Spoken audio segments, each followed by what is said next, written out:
بسم الله الرحمن الرحيم سبحانك لا علم لنا إلا ما علمتنا إنك أنت العليم الحكيم وصلى الله تعالى وسلم على أشرف الأنبياء والمرسلين سيدنا رسول الله طه الأمين وعلى آله وصحبه ومن والاه أما بعد. Okay, tutuloy natin ang talakayin natin pagdating sa kitab Muqaddimatul Hadramiyya ni Imam Al-Faqih Al-Qadi Al-Mufti Abdullah bin Abdurrahman Bafadl rahmatullahi tabaraka wa ta'ala alayhi wa taghsha. Bismillahirrahmanirrahim. Bilang pagpapatuloy, nandito na tayo sa talakayin sa chapter pagdating sa mga obligadong hakbang ng wudu, kabilang sa mga obligadong dapat malaman ng bawat mutawaddi. Ibig sabihin, magsasagawa ng wudu, dapat ma-differentiate niya, malaman niya ano ang obligadong hakbang sa wudu at ano ang sunnah lamang na hakbang sa wudu. Sabi niya, wa furudul wudu. Sabi niya, at ang mga obligadong hakbang sa wudu ayon sa mazhab ni Imam Ash-Shafi'i ay 6 na hakbang. Number 1, niyatu raf'il hadath. Sabi niya, ang una, ang pagkakaroon ng intensyon o niyya. Simple lang yan, ang isipin ng isang tao o paniwalaan niya, isipin niya, damhin niya sa kanyang sarili na siya ay magsasagawa ng ibada na wudu. Tapos pinapakilala ng ating mga ulama ang niyya pagdating sa kanilang mga ta'arif. Una sa lahat, pag sinabi nating niyya, lughatan bima'na al-qasdu. Ibig sabihin, ang layunin, literal na meaning, magniyat ka ay magkaroon ka ng layunin. Dapat may niyat ka sa buhay ay dapat meron kang layunin sa buhay. Meron kang plano. Yan ang niyat lughatan. Wa syar'an qasdu syai'i muqtarinan bi fi'lihi illa fi shaum. Sabi niya, at pag sinabi mo namang niyya ayon sa ating sharia, ang tinutukoy nun, paglayon, pagkakaroon ng intensyon na gawin ng isang bagay kasabay nun. Ibig sabihin, kapag ikaw ay magsasala, the moment na mag-uumpisa ka ng sala, dapat the moment na rin na meron ka ng niyya. Okay? Maliban na lamang sa fasting, ang fasting kasi sa madhab ng Shafi'iyya, nauuna ang niyya bago ang fasting. Ngayong gabi, nagniniya, ako ay magpa-fasting kinabukasan. Para mas maging proper, yun yung mga minsan nasa mga kalendaryo na nakasulat na waytu sawma gadan an ada'i fardi syahri Ramadan hadhihi sana lillahi ta'ala. Pag na-memorize yan, maganda. Pag hindi, kahit ang ma-memorize niya lang, maisip niya, magpa-fasting ako bukas. Okay na yun, insyaallah ta'ala. Bilang formal, yung gaya ng binanggit natin, ganyan ang sasabihin niya. Pagdating naman sa wudu, dapat at least ang masabi ng isang tao bilang formal, ayon sa pananaw ng Sharia, in Arabic, ang masabi niya halimbawa, nawaitu raf'al hadathil asghar. Mas maikli doon, nawaitu al wudu. Yun na, okay na yun. O ako ay magwudu. Yung Tagalog, sabihin niya sa kanyang sarili, ako ay magwudu. Pwede na yon. Itong mga binabanggit dito, syempre ito ay kitab. Ito ay formal na pag-aaral ng fiqh. So babasahin natin siya, dadaanan natin siya. Sabi niya, al-awwal, ang pinakaunang hakbang, ang pagkakaroon ng niyya. Halimbawa, niyya raf'ul hadath. Kapalit nun, niyya at-tahara lis-salah. Ibig sabihin niya, nawaitu at-tahara lis-salah. Sabihin niya, ako ay nagniniya na maglinis para sa salah. Aw nahwi dhalik. Sabi niya, aw iba pang katulad nito, inda ghaslil wajhi. Ibig sabihin, dapat kapag siya ay magniniya sa unang dampi ng tubig o buhos ng tubig sa kanyang muka, doon na siya magniya, nawaitu raf'al hadathil asghar o nawaitu al-wudu. O in Tagalog, ako ay magbubudu. Okay? Pwede na yon. Qala wa yanwi salisul bawli wa nahwuhu istibahata fardis sala wa in tawadda'a li sunnatin nawa istibahata salati aidan. Sabi niya, samantala may tinatawag na salisul bawl. In Arabic, pag sinabi mong salisul bawl, yun yung may sakit yun may sakit sa pantog o may sakit sa kidney yun. Yun yung ihi ng ihi. Pero ang kinaibahan nila sa ihi ng ihi, ito yung hindi niya na makontrol yung ihi niya. Baka kahit wala na, talagang may lalabas at tutulo na ihi sa kanya. Sakit sa bato yun, wala yan. Ngayon sa ating sharia, tinuturo, kapag ang isang tao may ganong uri ng sakit, Hindi sapat na magwudu ka lang diretso. Kailangan ang tao, meron siyang niyya, intention, which is, sabihin niya, nawaitu istibaha as-salah. Paano, ibig sabihin sa Tagalog nun, ako ay nag-iintensyon na maging halal sa akin ang salah. Bakit halal ang salah? Alam naman natin ang konsepto ng haram at saka halal. Pag sinabing haram, bawal. Pag sinabing halal, kabaliktaran ng haram. Yun ang halal, haram. Bakit sinasabi, tinuturo, nawaitu istibahat lis-salah? Kumbaga, pag ikaw ay mayroong ganong uri ng sakit, kung saan humantong ang tao sa parang yung ihi niya, hindi niya makontrol, hindi niya mapigilan. Tumutulo talaga siya, may patak-patak sa ari ng tao. Waliyahulillah, sakit yun ha. Hindi yun simpleng sakit. Bakit sinasabi, ako ay nag-iintensyon upang maging halal sa akin ang salah? Kailan ba naging haram ang salah? Kapag ang isang tao, mayroong najis, mayroong dumi, bawal ka pang magsalah. Ibig sabihin ng bawal ay hindi ka pa pwedeng magsala. Hindi ibig sabihin nun, bawal ka talagang magsala. Hindi ibig sabihin nun ganun. Kundi habang meron ka pang najis, bawal kang magsala. Sa pagkakataon nun, siya mismo, meron ng tuloy-tuloy na tumutulo. Ang hukom nun, ng sala, pag nagsala siya ng ganon, hindi tanggap yung sala niya. Paano pag gumaling siya, lahat ng sala na sinala niya sa ganong sitwasyon niya, yani uulitin niya lahat yon, isang buwan, isang taon, uulitin niya yon, para hindi mo ulitin yung ganyan. Kailangan, ang tao, pag siya mismo nagkaroon ng ganon, once na siya daw ay nagkaroon ng ganong uri ng sakit, at hinugasan niya yung private parts niya, pagdating sa babae, suksok siya ng cotton o ng tela. Sa mga lalaki, kailangan niyang talian yung kanyang ari. Yan ang turo ng ating mga ulama. Once na natarian niya yan, saka siya magwudu. Pag nagwudu siya, ang layunin niya, hindi lang ako ay magwudu para sa salat. Ako ay magwudu para maging halal sa akin ang salat. Kailan naging haram ang salat? Hindi haram ang salat. Haram lang siya pag meron ka pang dumi.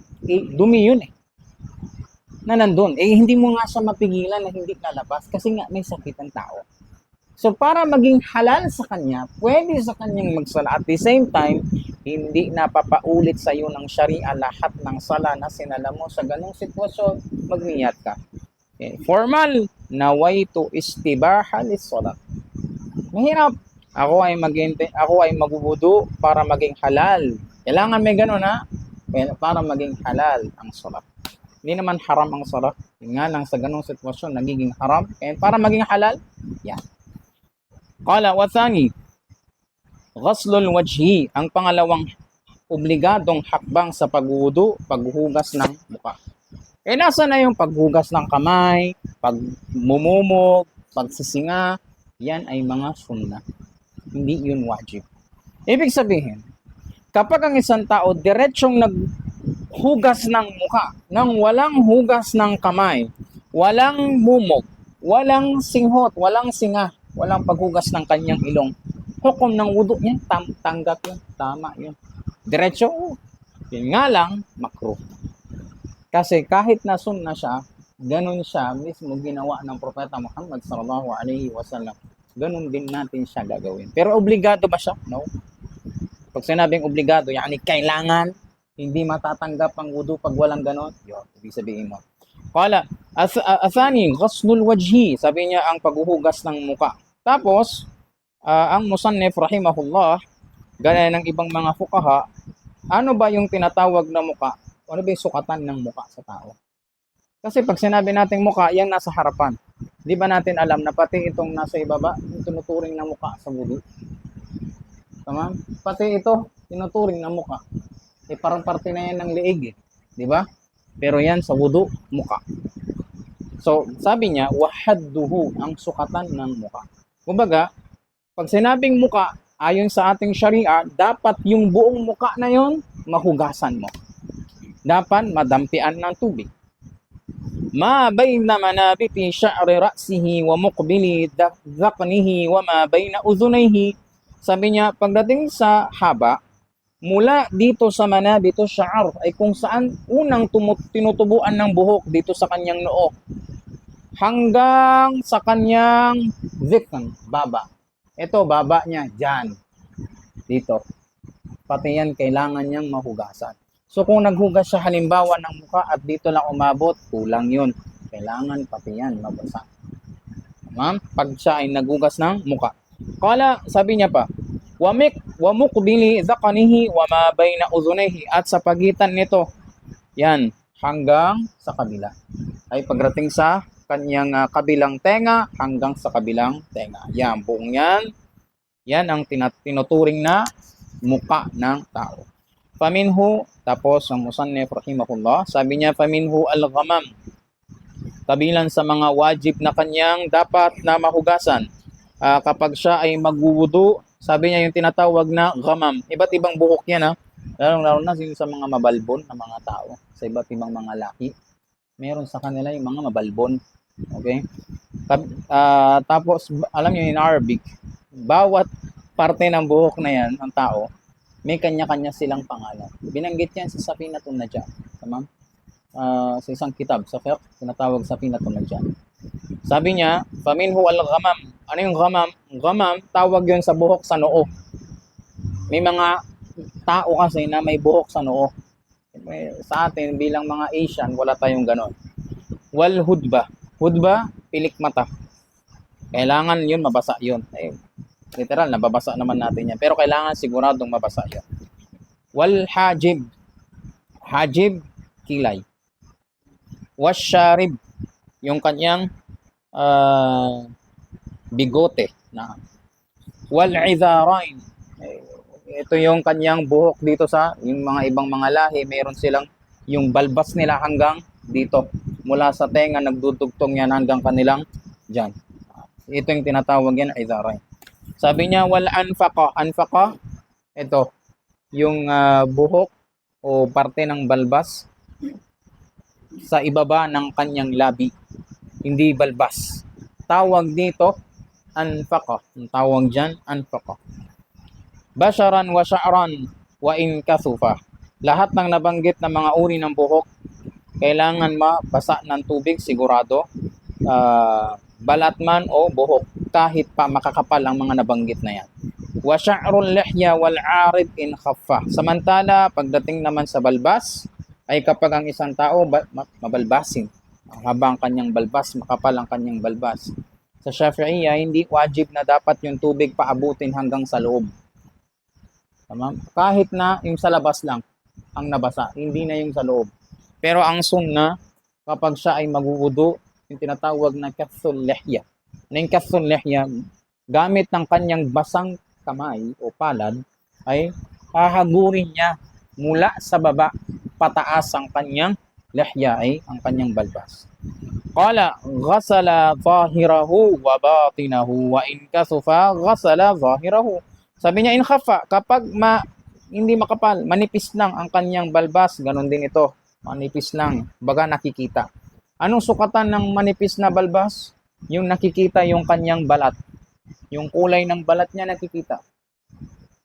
Manipis yun. Yung hindi na makita yung kanyang kulay ng balat dahil sa kapal ng buhok, yun yung makapal. Kahit pa maikli lang. Kahit pa maikli yung kanyang balbas, kapag hindi siya mahaba, maikli lang. Pero hindi na nakikita yung color ng kanyang skin, may tuturing yun na makapal sa sharia natin. Kapag manipis lang ang buhok niya, ang balbas niya, hugasan niya lang yung panglabas. Pero kapag, hugasan niya yung panglabas, pati yung pangloob. Kumbaga, kailangan pabutin hanggang loob. Wain kasufa, kapag makapal naman, hugasan niya lang yung panglabas.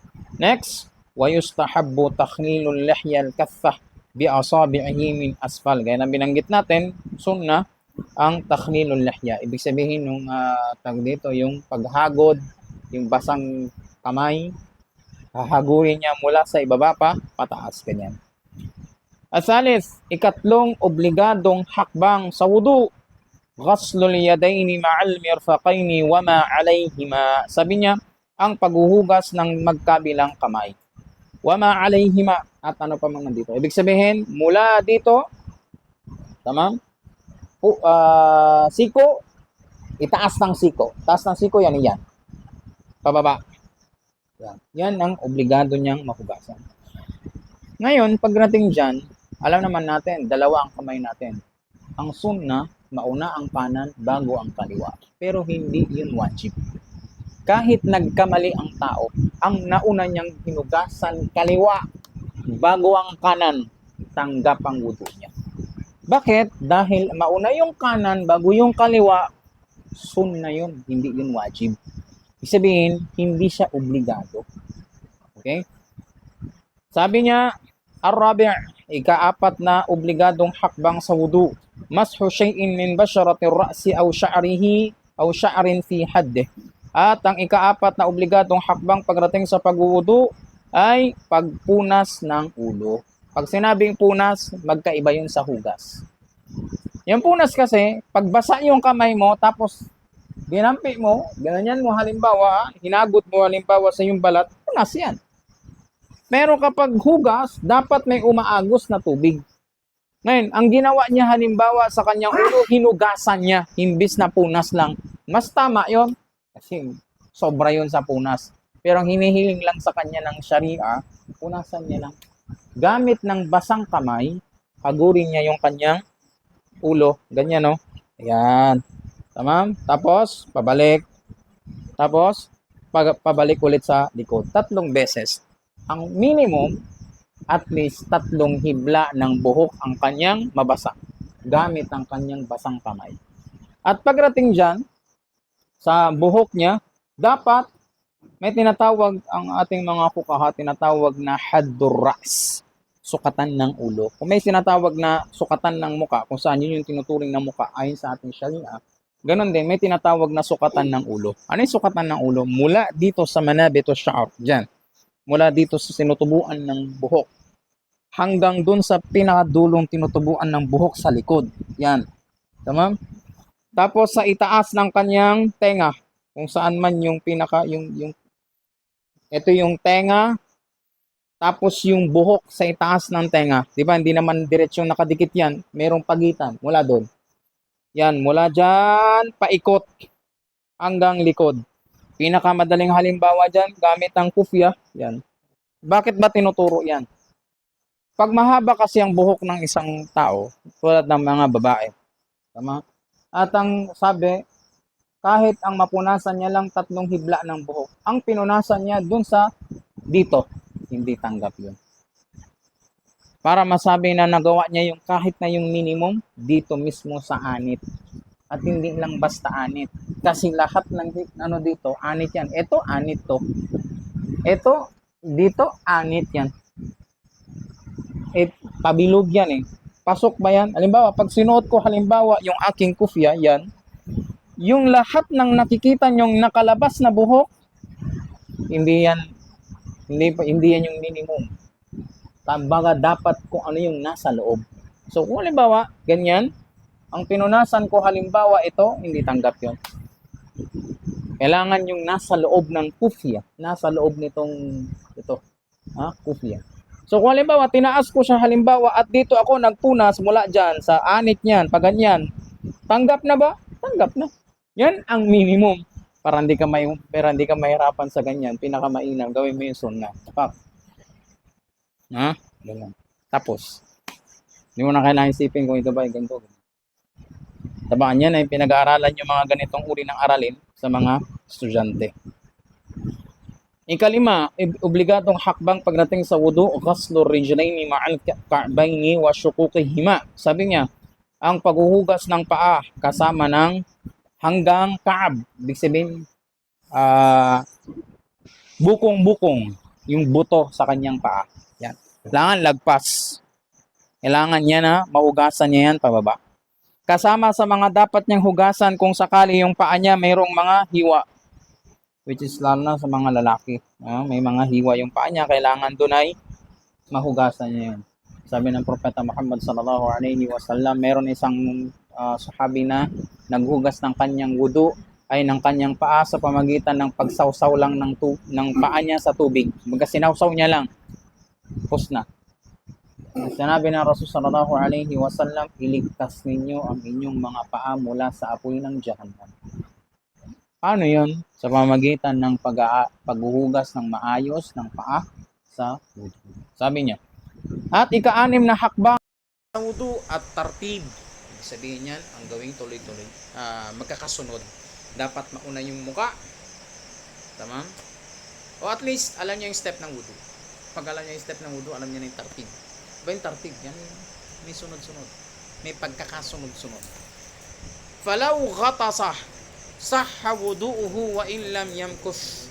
Sabi niya, kapag nilubog niya ang kanyang sarili sa tubig at nagniyat siya doon habang siya ay nakalubog sa tubig, tapos umangat siya, tanggap na yung wudu nun. Paano nangyayari yan? Limbawa, sa ilog, sa dagat, tamam? Sa swimming pool, lumangoy siya hanggang natakpan ng tubig yung kanyang ulo. Habang nandun siya sa tubig, nagniyat na siya ng wudu, saka o siya umangat. Kahit na napakabilis lang, basta nabalutan ng tubig ang buong katawan niya, may tuturing na rin yung wudu. Ganon din, sabi ng ating mga ulama, halimbawa yung tao nasa janaba, nagdive siya sa tubig. Nung pagdive yan sa tubig, nagniyat siya ng ghusl sa janaba. Tanggap na yun na ghusl. Kahit wala ng pahit-pahit. Ganon din sa wudu, kahit na wala na yun sa mukha, no? Pag nilubog niya yung buong katawan niya sa tubig, nagniyat siya na ito ay wudu ko para sa sala, okay na yun. Pag umangat ka, tapos na. Wala ka na yung hugasan ng paa, ganito, wala na. Buo na yun, wudu na yun. Okay? Parehas din lang sa ghusl. Sahha wudu'uhu, sabi niya, tanggap ng may tuturing na yung wudu, wa in lam yamkuth, kahit hindi siya nagtagal sa tubig. Next, watajibul muwalatu fi wudu'i daimil hadathi wastishabin niyati hukman fala yatrukuha qabla tamamil wudu. Sabi niya, ganun din, obligado ang muwala. Yung muwala, yani tuloy-tuloy niyang gagawin yung wudu. Pag ganitong ginawa niya. Pag mumog niya ng kanyang bunganga, pagsinga niya, bago pa siya maghugas ng muka niya, tinignan niya muna yung cellphone niya. Saka siya bumalik. Anong hukom nun? Uulitin mo yung wudu mula sa umpisa. Bakit? Kasi wajib ang tawag dito ang muwala. Tama? Ay, sorry. Muwala. Hindi ganyan. Ibig sabihin, pag ang isang tao halimbawa, nagwudu at siya ay mayroong daimil hadath, may daimil hadath. Ibig sabihin ng daimil hadath, yung kaninang sakit na sinama natin, yung salisul bawl halimbawa. Yung isang tao halimbawa na tuloy-tuloy na may lumalabas sa kanyang patak-patak ng ihi. Yung ganong sakit, ha? Pag siya ay nagwudu, hindi pwedeng siyang mag-pause. Saka siya magtuloy na magwudu. Kailangan tuloy-tuloy yun. Walang pause. Pero, sa walang sakit na ganon. Tama. Ngayon, nung bago siya maghugas ng muka, tinignan niya muna yung cellphone niya. Tama. Saka siya bumalik ng wudu, sakay pa rin ang wudu niya. Hindi wajib yung muwala. Tama. Nagiging wajib lamang ang muwala kapag ang isang tao halimbawa ay mayroong salisul bawl. Isa pa, may istihaba. Anong istihaba? Istihaba, yan ay dugo na lumalabas mula sa mga kababaihan. Para siyang haid, buwan ng dalaw. Pero hindi siya buwan ng dalaw. Kumbaga, ang babae kasi, pag nagkaroon siya ng buwan ng dalaw, meron yan waqt, meron niyang time. Either isang linggo, o di kaya 3 days, di kaya 5 days, 1 week, o 10 days. Ganyan. Ngayon, pag natapos na yung kalimitan na araw kung kailan siya nagkakaroon ng haid, tapos mayroon pang sobra doon, ibig sabihin may 3 days pa. Baga, ang kalimitan na mayroon siya, sabihin natin 7 days, naging 10 days, meron pa rin siyang haid. Yung 3 days na yon, tinuturing yun istihaba. Ito, napaka-importante itong aralin, lalong-lalo na sa mga kababaihan, ha? Pag ang isang babae, hindi siya nagsala kasi may dinudugo siya, may buwan ng dalaw siya, tatanungin siya dyan, ilang araw ba yung iyong haid kadalasan? Kasi hindi naman basta nagbabago yan, eh. Kung 3 days, sabi niya 3 days, pag lumagpas doon, tama, yung 3 days naging 5 days, yung 7 days naging 10 days halimbawa, yung 3 days na sobra doon, may tuturing yung istihaba. Ano ngayon ibig sabihin ng pag istihaba? Pag di ka nagsala doon, yung 3 days na yun, wajib mo siyang bayaran. Yung sala na hindi mo nasala, wajib mong bayaran sa panahon ng istihaba. Okay? Ito pa yan. Kapag ang isang babae, tapos na yung weekly na, kumbaga yung monthly na period niya, which is 7 days, halimbawa 1 week, may 3 days pa, wajib na ang babae na magsala. Kasi tapos na yung monthly period niya, pero meron pa rin siya halimbawa na pagdudugo. Okay? O parang haid. Ano hukom? Istihaba ang tawag doon. Wajib sa kanyang magsala. Okay? Ayun, ito yung ngayon yan. Kapag siya ay magsasala, wajib ang tinatawag na muwala. Ibig sabihin nun, gawin yan tuloy-tuloy, walang pause. Tapan, napakasaglit lang naman ng wudu para mag-pause ka pa. Diba? Napakabihira ng taong gagawin niya yun. Yung pupause ka pa bago mo tapusin yung iyong wudu. Pero, ibig sabihin pa nun, pag ang isang babae may istihaba, wajib na siya, pagkatapos niyang magwudu, magsala siya agad.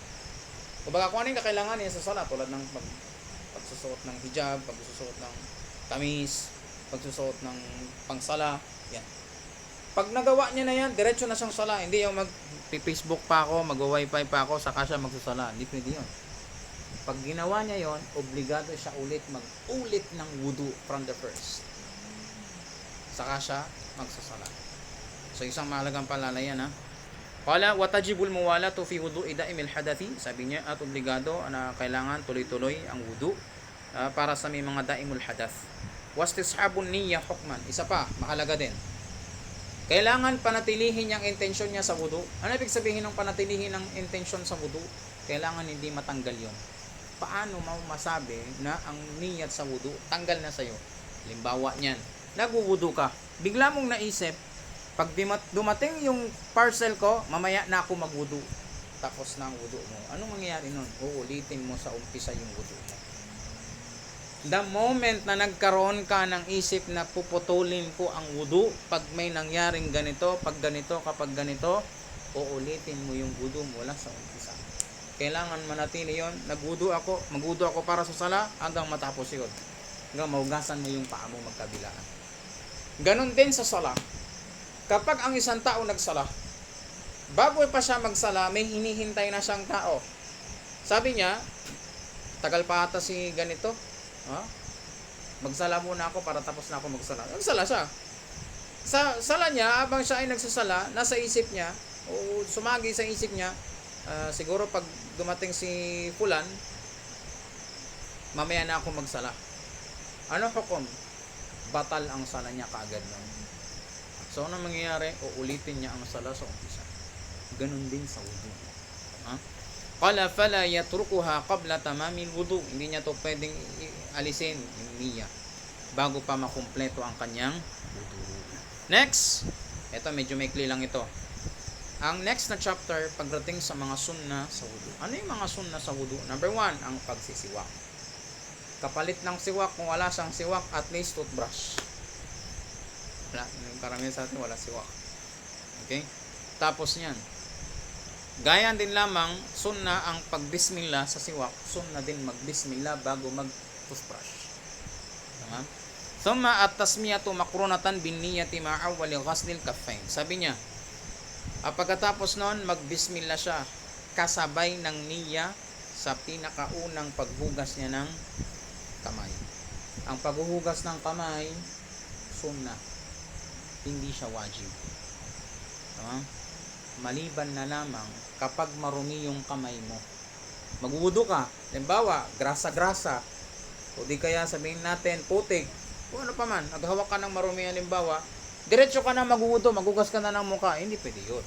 Kailangan maghugas ka ng kamay, kasi, siyempre, marumi yung kamay mo. Kailangan yung tubig na ilalapat mo sa iyong mukha, ganon din sa ibang parte ng wuduan mo, dapat malinis yun. At nagiging marumi yung tubig kapag marumi din yung kamay mo, which is yun yung kasing panghakot mo. Sabi niya, alam niyo kabilang sa makruhat pagdating sa wudu, yung gamit yung hose, yun yung pang-ano niya sa mukha niya. Alam niyo yun? Yung hose, halimbawa, imbis na magganto siya, ginanto niya.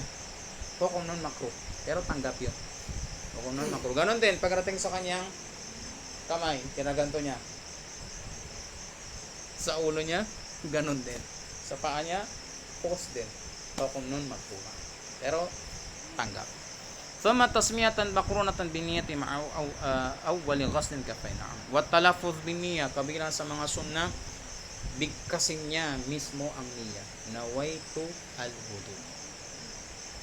O di kaya sa kanyang puso na lang. Pero ang sunnah, bigkasin niya mismo. Tapos, wastishabuha biqalbih. At kapag binigkas na yon, dapat dama ng kanyang puso na yun ang kanyang gagawin ng magwudu. فَإِن تَرَكَتْ تَسْمِيَةَ فِي أَوَّلِهِ وَلَوْ عَمْدًا أَتَى بِهَا قَبْلَ فَرَاغِهِ مِنْهُ. Kapag nakalimutan niya ang pagbibismillah sa umpisa ng wudu, kabilang sa mga sunna sa wudu, ang magbismillah ka muna bago ka maghugas ng kamay. Ngayon, pag nakalimutan mo magbismillah, basta hindi ka patapos ng wudu, banggitin mo lang ang bismillah, tanggap pa rin yun. Makukuha mo rin pa rin ang sunna ng pagbibismillah bago ka magwudu. Tapos sabi niya, gaya na lang ng nasa pagkain, 'di ba? Pag ang isang tao nakalimutang magbismillah, pag siya ay kumain, anong sasabihin niya? Bismillah fi awwalihi wa akhirihi. Bakit yan mga yan? Alam niyo, pag kumain ng isang tao ng pagkain, anumang pagkain, na walang bismillah, yung shaitan na kasama niya, kumakain kasama. Ano ngayon ang faida nun? Ano ngayon ang resulta nun? Anong resulta nun sa katawan?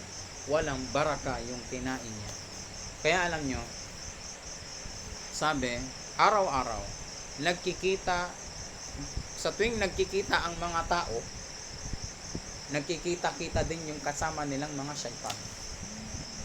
May mga syaitan sa kanila, napakapayat. At may mga syaitan sa kanila, napakalusog. Pag tatanungin ng isa, bakit napakapayat mo? Lagi kasing nagdudua yung kasama ko bago kumain. Kaya hindi siya makakain. Tama? Samantala, yung hindi nagbibismillah, napakalusog.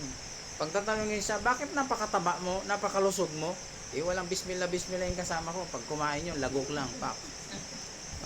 Ano nangyari? Kasama niyang kumakain sa pagkain niya.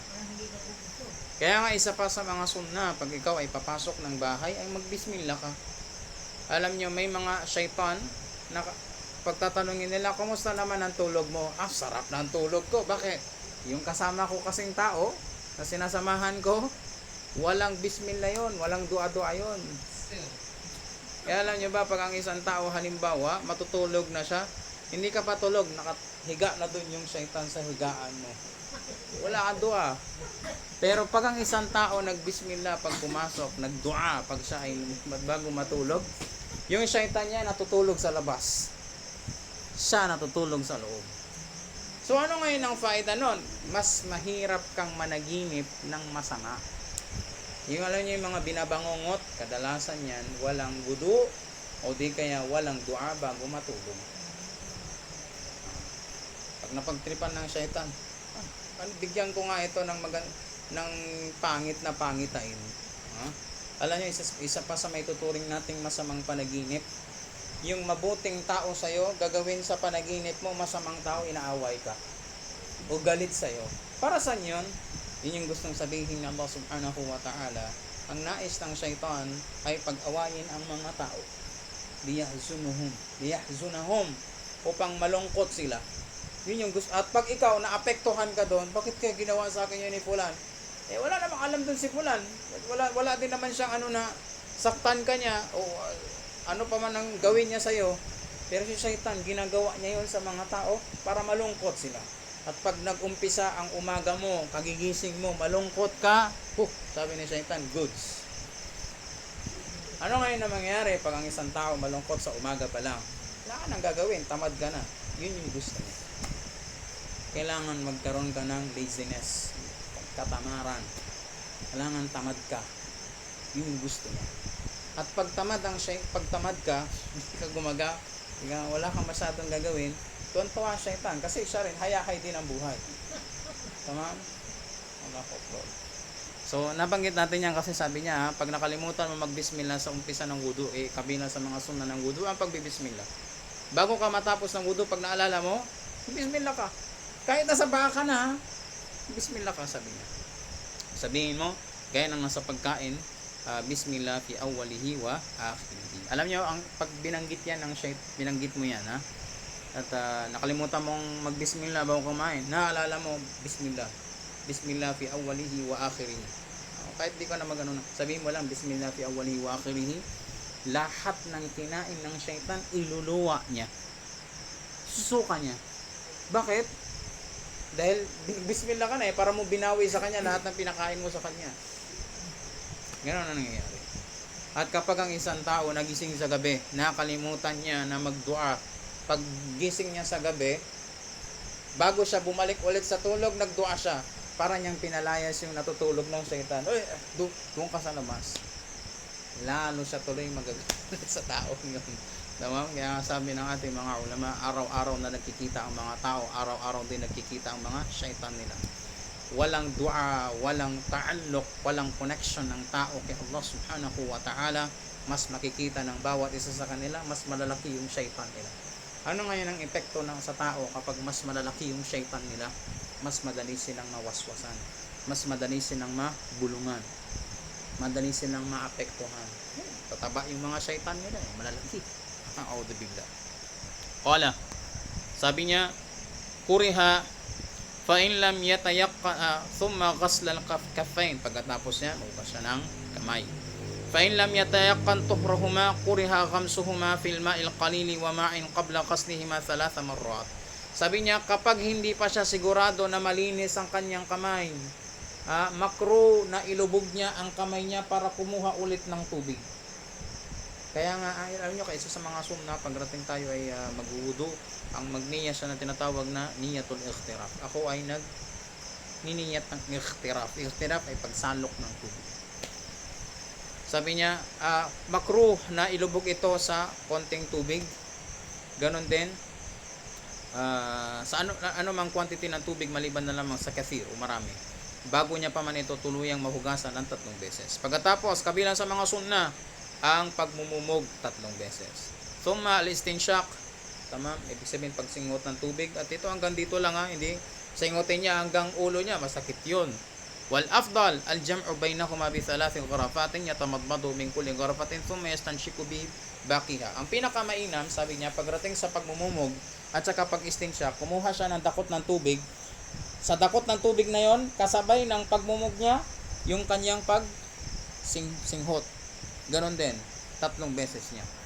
Sabi niya, wal mubalaghatu fihi ma li ghairi as-sha'im. Kabilang sa mga sunna pagdating sa pagmumumog, yung gargle talaga. Yung tubig paiikutin niya sa kanyang bunganga. Para kung meron mang dumi o baho na meron sa kanyang bunganga, matatanggal yun lahat. Ang sunna pa nga, sabi yung paabutin niya yung tubig hanggang sa lalamunan niya pag magwudu siya. Para kahit na kung ano man yung nandito, matanggal yun. Maliban na lang pag fasting, makruh yun. Siyempre fasting ka, baka hindi mo maiwasan na makalunok ka ng tubig. Kabila sa sunna, tathlitu kulli min al-ghusli wal mashi wa takhlili wa ya'khudhu asy-syakku bil yakin. Sabi niya, kabila sa mga sunna, ang tatuhan ay 3 times lahat. 3 times sa paghugas ng kamay, 3 times ganoon din dito sa pagmumog, lahat 3 times lahat. Pero kung hindi niya gawin yun, kahit na, halimbawa, ang ginawa ko lang nung ako ay nagwudu, 1 beses na hugas ng muka, punas, 1 beses na hugas ng kamay, tig-isa sila, tapos 1 beses na punas sa ulo, tapos 1 beses lang na hugas ng paa, ganon din sa kabila, ang hukom ng wudu tanggap na. Kasi nagawa niya yung minimum. Pero gusto niya ng sunna mas perfect doon, gawin niya 3 kada hugas. Sabi niya, at kabila sa sunna, pag hindi ka sigurado na nahugasan yun, balikan mo. Sunna yun. Pag nahugasan ko ba ng tama, binalikan niya. Sunna yun. Wa mashu jami'ir ra's, kabila sa sunna, ang punasan niya ang buong ulo niya. Fa in lam yurid naz'a ma ala ra'sihi masa'a juz'an min ra'sihi thumma tayammama ala satiri 3. Sabi niya, at kapag tammamahu ala satiri 3, kapag meron siyang sombrero, ibig sabihin meron siyang ganito halimbawa, Okay? Ganito. O kahit hijab. Ganito niya halimbawa ha, yung ganyan. Pagkatapos niyan, sabi niya, kung ayaw niyang tanggalin yung suot niya, yung balot niya sa ulo, sabi niya. Kahit na mahugasan niya, mapunasan niya lang yung bahagi ng ulo, tulad nung dito, mahugasan niya, mapunasan, sorry. Pagkatapos niyan, kompletuhin niya na sa natitira sa pamagitan ng kamay. Ibig sabihin, sa ibabaw ng kufya o sa ibabaw ng hijab, ganito niya, nakuha niya yung sunnah. Kahit na dito lang oh. Tapos kompletuhin niya na sa ibabaw ng hijab. Ng 3 beses, kuha niya ang sunnah. Yan ay kung hindi niya natatanggalin yung kanyang hijab kapag siya ay mag-wudu. Qala thumma masaha al-udhunaini, kabilang sa mga sunnah ay ang pag ano ng tawag dito ng tenga, pagpunas. Sabi niya pang loob at saka pang labas. Qala sa pamagitan ng bagong tubig, wasimakhayhi, simakh, yung simakh ito yung laman sa pagitan sa kanyang tenga na nasa ilabas. Tawag dito simakh. Wa takhlilu asabi al-yadaini bitashbih, kabilang sa mga sunnah kapag ikaw ay maghugas ng kamay yung ganto. Para sigurado na mahuhugasan pati ito. Kasi nagkakalibag din yan eh. Yan. Ganon din dito sa kabila. Sabi niya wa asabi'ur rijlain, ganon din yung mismong paa niya. Gamitan niya ng ganyan. Ganon din sa kabila.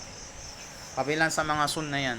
Sir, kung hindi natin yan kayang gawin sa bawat wudu, at least meron tayong wudu na parang perfect. Nagawa mo yung sunnah. Tama? Mula sa una, bismillah ka, may siwak ka, kahit isang beses man lang sa buong buhay natin, meron tayong nagawang ganun, perfect na wudu. Para saan yan? Para at least, pag tinanong tayo, yawmal qiyamah, ano bang ginagawa mo sa buhay mo? Alhamdulillah, kahit pa paano, meron ako nagawang sunnah. Ihaharap natin kay Allah subhanahu wa ta'ala pagdating ng yawmul arab. Qala wa takhlilu asabi al-yadaini bitashkiki wa asabi ar-rijlaini bi khansir al-yadin yusra min asfali khansir al-yumna ila khansir al-yusra. Gaya na pinaliwanag natin. Qala wa tatabu' wa tayamun, ay tatabu' yani tuloy-tuloy. Wa tayamun, ang mauna yung kanan bago yung kaliwa. Pero kung nauna yung kaliwa bago yung kanan, walang problema yan. Kasi sunnah yan. Pero ang Rasul sallallahu alaihi wasallam sabi sa hadith niya, ang Rasul sallallahu alaihi wasallam kana yuhibbut tayamun. Ang Rasul sallallahu alaihi wasallam palagi gusto niyang mauna palagi ang kanan. Lagi mauna palagi ang kanan. Pagtatanggap siya ng anuman, kanan. Tama? Pag magbibigay siya, kanan. Lahat kanan. Mag-aabot siya, kanan. May kukunin siya, kanan. Tama? Kwartalatu ghurrati wa tahjili, kabilang sa mga sunnah kapag rating sa paghugas ng braso sa kanang paa, yung braso paabutin niya hanggang dito. Ang minimum lang dito, paabutin niya hanggang dito. Ganon din sa paa, ang minimum lang hanggang dyan, paabutin niya hanggang kalahati ng binti niya. Yan, sunnah yan. Sabi, ang faida niyan, pagdating daw kasi ng Yawmul Qiyamah, makikilala niya, sabihin ng ibang mga mga tao sa ibang umma. Sabi, yung mga taong to parang parang mga anbiya, mga propeta. Bakit? Ang mga propeta kasi, pagdating ng Yawmul Qiyamah, makikilala mo sila na propeta kasi nagliliwanag ang mga katawan nila. Para silang fluorescent lamp, nagliliwanag ang mga kamay, buo, mukha hanggang paa. Yun yung mga propeta, makikita mo, propeta yan kasi nagliliwanag ang mga mukha nila, buong katawan nila. Pero yung umma, yung mga tao na Muslimin sa nation ng Rasul sallallahu alaihi wasallam, ganun din, nagliliwanag ang mga mukha nila, mga braso nila, ang mga paa nila. Bakit? Dahil pag magwudu sila, sinosobrahan nila hanggang dito sa binti. Pagdating ng Yawmul Qiyamah, buong yun nagliliwanag. Sabihin ng ibang mga tao sa mga naunang henerasyon, sabihin nila yung mga tao yun parang mga anbiya, yung may mga ganon sifat, pang mga nabi, nagliliwanag ang katawan, ang mga mukha nagliliwanag. Sabi niya, watarkul isti'ana bis sabi illa li'udhrin, kabilang sa sunnah, hindi ka magpatulong ng pagbuhos. Pag kaya mong magbuhos mag-isa, buhos ka. Makruh, kaya mong magbuhos, bubuhusan ka. Maliban na lang kung hindi mo kaya. Halimbawa ng hindi mo kaya, sabihin natin, yung hose, halimbawa, hindi gripo, eh syempre yung hose, nakababa yan eh. Wala ka naman pagsabitan, mayroong hawak sa'yo nun. Tama? Yan, hindi may tuturing na makruh. Kasi, walang magagawa. One nafdi wa tanshifi bithawbin illa li harrin aw baradin aw khawfi najasatin. Kabilang sa mga makruhat, pagkatapos mo magwudu, yung magganto ka, magwisik ka, makruh yun. Sabi ng ating mga ulama, kasi para mong sinasabing ayaw ko ng basa, ayaw ko ng wudu, ayaw mo ng ibada, kaya tinuturing yun na makruh.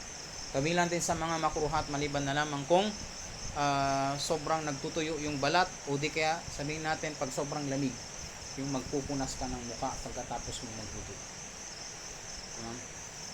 Tabaan yan ay kung kakaroon ng lamig yung tao, o kung may ganun nga dahilan, okay lang na magpunas siya ng tuwalya pagkatapos niyang magwudu. Wa tahrikul khatam, kabilang sa mga sunnah kapag ikaw ay may singsing at magwudu ka, pagalawin mo yung khatam. Ganon din sa rilo, ganto. Ganon din sa kung ano man ang nasa kanyang kamay. Wal buda'atu bi'a'lal wajhi wa fil yadi wa rijli bil asabi. Sabi niya, kabilang sa mga sunnah din, pagdating sa mukha, umpisahan niyang buhusan yung taas bago yung baba, kumbaga pababa. Pwede naman mula baba pataas, wala problema yon. Pero ang sunnah, mula taas pababa, ganyan. At pagdating naman sa paghuhugas ng kamay at saka paa, umpisahan niya yung kamay niya pag ganito. Tapos pag paa na, kanyang mga daliri pababa. Sabi niya, wadalqul udwi wa mashul ma'qain. Sabi niya, kabilang din sa mga sunnah ay hilod. Ganto yung wudu. Hindi lang yung ganto yung tubig, hilod, ganyan. Parang masahe na yun eh. Pero ganun yun. Ganyan. Buo. At kabilang sa mga sunnah, may tinatawag na ang maak, yun yung dulo ng kanyang mata na malapit sa kanyang ilong. Yan. Sunnah yan na gantuin niya pagkatapos niya maghugas ng mukha. Sunnah yan. Sabi niya, kapag ikaw ay magwudu, ang sunnah, ilagay mo ang balde sa kanan mo. Bagay yung balde nasa kanan mo para dito ka magwudu, hindi nasa kaliwa. Maliban na lang kapag ang tao kaliwete, mas malaki. Naging sunnah yun kasi para mas maging madali yung pagwudu. Okay? Sabi niya, at kabilang sa sunnah, dapat yung gagamitin niyang wudu ay hindi nabababa sa isang mud. Halimbawa, nagtitipid ka ng tubig, ganito lang karami yung gagamitin mong tubig sa buong wudu. Pwede na ba yon? Ang sunnah, hindi ko kunti sa ganito. At least malay isang tabo, halimbawa. Pero sobra, kapag isang buong balde, yun yung pang wudu niya, para nang ligo na yun ha. At yun, makruh yun ha, pag sobra. Sabi niya, kabilang sa mga sunnah, hindi siya magsasalita sa buong wudu, maliban na lang kung kinakailangan. Pag nagsalita siya, makruh. Wala yaltima wajahu bilma, kabilang sa mga sunnah, hindi niya ihampas ang tubig sa kanyang mukha. Kabilang sa meaning ng paghampas ng tubig, gamit yung hose, yun yung gagamitin niya sa kanyang mukha o kamay. Ganon din sa kanyang paa. Wa alla yamsaha ar-raqabah, kabilang sa mga sunnah ay hindi niya punasan yung kanyang leeg. Tabaan, magkakaiba ang opinion ng ating mga fuqaha pagdating sa pagpunas ng leeg. Sunnah ba siya o hindi? Kay Imam Al-Ghazali rahimahullah, gaya ng binanggit niya pagdating sa Bidayatul Hidayah, ang pagpunas ng leeg sunnah. Karamihan sa mga fuqaha nagsabi, ang pagpunas ng leeg bid'ah, hindi sunnah. Tama? Hindi sunnah. Kaya sabi niya dito, kabilang sa mga ulama na nagsasabing hindi siya sunnah, itong nagsulat ng libro na to, sabi niya, hindi niya punasan ng kanyang leeg. Wala kulli hal, pagkakaiba ng opinion ng mga mas nakakatanda sa atin. Wa an yaqula ba'dahu, ito, at magdua siya pagkatapos ng wudu, ashhadu an la ilaha illallah wahdahu la syarika lah wa ashhadu anna muhammadan abduhu wa rasuluhu, allahumma ij'alni minat tawwabin waj'alni minal mutatahhirin waj'alni min ibadikas salihin. Subhanakallahumma wa bihamdik ashhadu an la ilaha illa anta wa astaghfiruka wa atubu ilaik.